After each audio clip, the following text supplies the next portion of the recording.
nikah itu adalah ayatnya Allah. Quran itu juga ayatnya Allah. Makanya nanti pesen buat Ilham.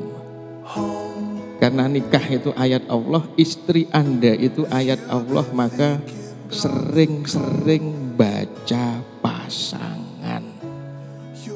Begitu juga dengan Sheila. Begitu nanti menjalani rumah tangga, jangan lupa di sampingmu ada ayat Allah teragung di muka bumi.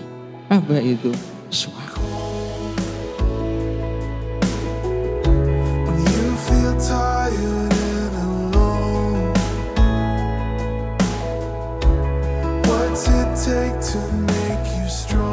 Di bawah bimbingan dan doa restu mama dan ayah, semoga pernikahan Sheila senantiasa dalam lindungan Allah dan ridho Allah Subhanahu wa Ta'ala. Amin.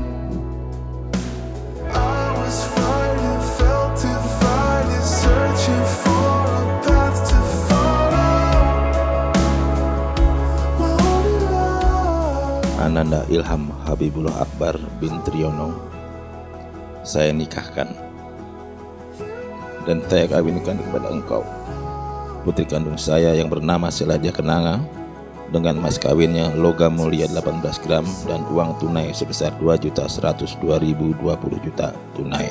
Saya terima nikah dan kawinnya Sheila Diah Kenanga binti Eko Takari Kristanto dengan mas kawinnya tersebut tunai.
I was fighting, felt it, fight it,